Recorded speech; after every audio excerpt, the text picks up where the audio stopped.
Assalamu alaikum wa rahmatullahi wa barakatuh. Mon frère, ma sœur, as-tu déjà ressenti que tes prières ne trouvaient pas de réponse? Que tu invoques Allah avec sincérité, mais que rien ne change dans ta vie?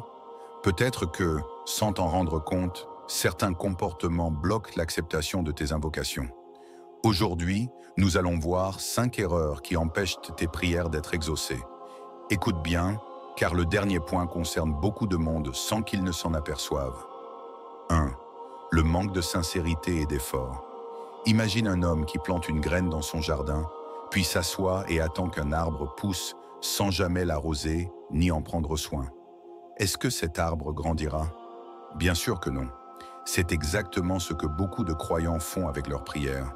Ils demandent à Allah d'exaucer leurs invocations, mais ne font aucun effort pour accompagner cette demande d'action concrète.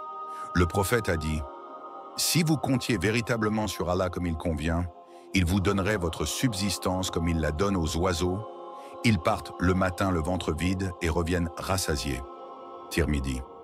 Regarde bien l'exemple des oiseaux. Ils ne restent pas immobiles à attendre que la nourriture tombe du ciel. Chaque matin, ils quittent leur nid, affrontent le vent, cherchent de quoi manger, et c'est alors qu'Allah les nourrit. La subsistance ne leur est pas donnée sans effort, mais elle leur est garantie tant qu'ils agissent. Beaucoup de personnes prient pour une réussite, un mariage, un emploi ou une facilité financière, mais ne posent aucune action pour atteindre ces objectifs. Elles veulent une récolte sans avoir semé. Pourtant, Allah nous a donné les moyens d'agir, et la véritable confiance en lui ne signifie pas attendre passivement, mais travailler en mettant sa foi en sa sagesse. Si tu pries sans agir, tu bloques toi-même ta propre bénédiction. Solution: sors de l'attentisme, définis un objectif clair, fais l'effort et implore Allah pour qu'il bénisse tes actions. La prière seule n'est pas une baguette magique, elle est un complément essentiel à un effort sincère. Tu demandes à Allah de t'accorder quelque chose, mais fais-tu vraiment l'effort qui va avec? Le prophète a dit: si vous comptiez véritablement sur Allah comme il convient, il vous donnerait votre subsistance comme il la donne aux oiseaux. Ils partent le matin, le ventre vide, et reviennent rassasiés. Tirmidhi. Réfléchis. L'oiseau ne reste pas dans son nid à attendre la nourriture. Il sort, cherche, et Allah pourvoit à ses besoins. Si tu pries sans agir, tu bloques toi-même ta propre bénédiction. Solution: fais preuve de sincérité et accompagne toujours tes invocations d'actions concrètes. Deuxième, l'injustice et la malhonnêteté. Imagine une personne qui construit une maison sur un sol instable. Peu importe la beauté de la structure, tôt ou tard, elle s'effondrera. C'est exactement ce qui arrive à ceux qui bâtissent leur vie sur la tromperie, la tricherie et l'injustice. Ils pensent de pouvoir avancer plus vite, obtenir plus, mais en réalité, ils creusent leur propre chute. Le prophète a dit: celui qui nous trompe n'est pas des nôtres. Muslim. L'argent ou les opportunités obtenues de manière illicite peuvent sembler profitables à court terme, mais elles portent en elles une malédiction. Regardons autour de nous, combien de personnes ont amassé des fortunes mal acquises pour ensuite tout perdre dans des procès, des trahisons, des maladies ou simplement l'insatisfaction permanente. Une prière accompagnée de haram ne peut pas être exaucée. Comment demander à Allah une bénédiction sur quelque chose d'impur? La justice est une valeur fondamentale en islam. Allah est al-adl, le juste, et il aime ceux qui sont justes. Ce que tu gagnes par des moyens honnêtes, même s'il te semble peu au début, portera à une baraka immense. En revanche, ce qui est pris de manière malhonnête te glissera entre les doigts comme du sable. Si tu cherches la facilité par l'injustice, tu bloqueras toi-même les portes de la miséricorde. Solution: fais de l'honnêteté un principe de vie, même lorsque c'est difficile. Ce qui vient d'Allah par des moyens licites sera béni et prospérera. Ce qui vient du mensonge et de la tromperie finira par disparaître. Beaucoup de gens pensent qu'ils peuvent tricher, tromper ou exploiter les autres et ensuite demander à Allah de leur accorder le succès. Le prophète a dit: celui qui nous trompe n'est pas des nôtres. Muslim.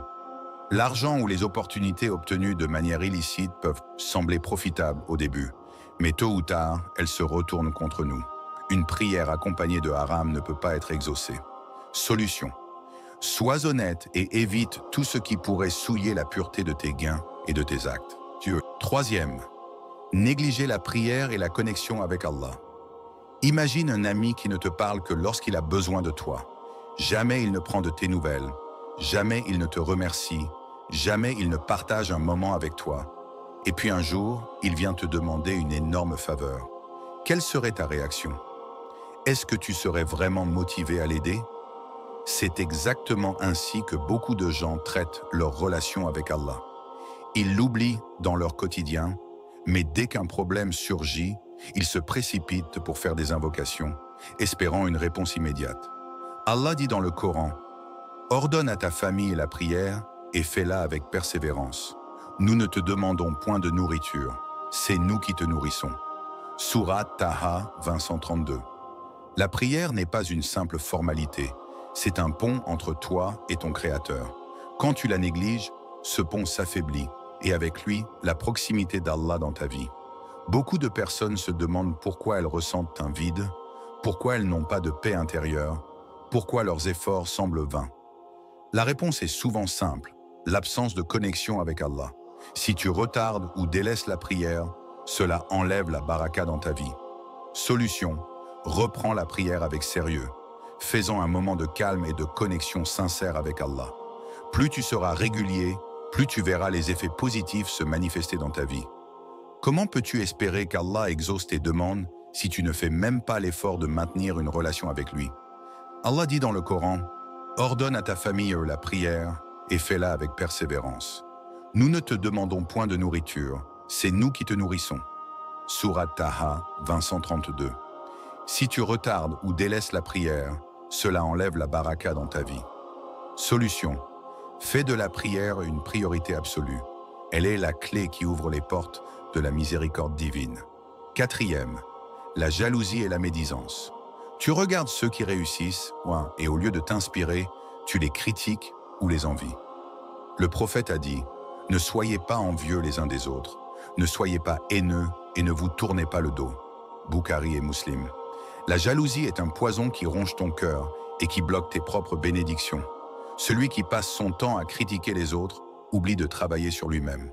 Solution, remplace la jalousie par la gratitude et la motivation pour avancer dans ta propre vie. Cinquième, la masturbation et l'addiction au désir. Voici un point délicat mais essentiel. Beaucoup ignorent que la masturbation répétée et l'addiction au désir peuvent être un véritable frein spirituel. Le prophète a conseillé aux jeunes de jeûner s'ils ne pouvaient pas se marier, car cela les aide à contrôler leurs désirs. Bukhari et Muslim. Pourquoi est-ce un problème? Cela affaiblit la volonté et la discipline. Tu perds de l'énergie et du temps précieux qui pourraient être investis dans des choses bénéfiques. Cela éloigne du dhikr et de la concentration spirituelle. Plus tu es plongé dans ces désirs, moins ton cœur est apte à recevoir la lumière d'Allah. Cela peut entraîner un sentiment de culpabilité et de perte de confiance en soi. Une personne dominée par ses passions a du mal à ressentir la présence d'Allah dans sa vie. Solution, diminue l'exposition aux tentations, occupe-toi avec des activités bénéfiques et rapproche-toi d'Allah à travers le jeûne et la prière. Conclusion. Mon frère, ma sœur, si tu veux que tes prières soient exaucées, évite ces 5 erreurs fatales. 1. Fais preuve de sincérité et accompagne tes invocations d'effort. Deuxième, sois honnête et évite l'injustice sous toutes ses formes. Troisième, ne néglige jamais la prière, elle est la clé de la réussite. Quatrième, abandonne la jalousie et concentre-toi sur ton propre chemin. 5. Contrôle tes désirs et éloigne-toi de la masturbation excessive. Dis-moi en commentaire, quelle erreur penses-tu être la plus répandue aujourd'hui? N'hésite pas à partager cette vidéo. Elle pourrait aider quelqu'un à surmonter ses blocages et à se rapprocher d'Allah. Abonne-toi et active la cloche pour ne manquer aucune vidéo. Rappelle-toi, celui qui marche avec Allah ne manque jamais de rien. Amin.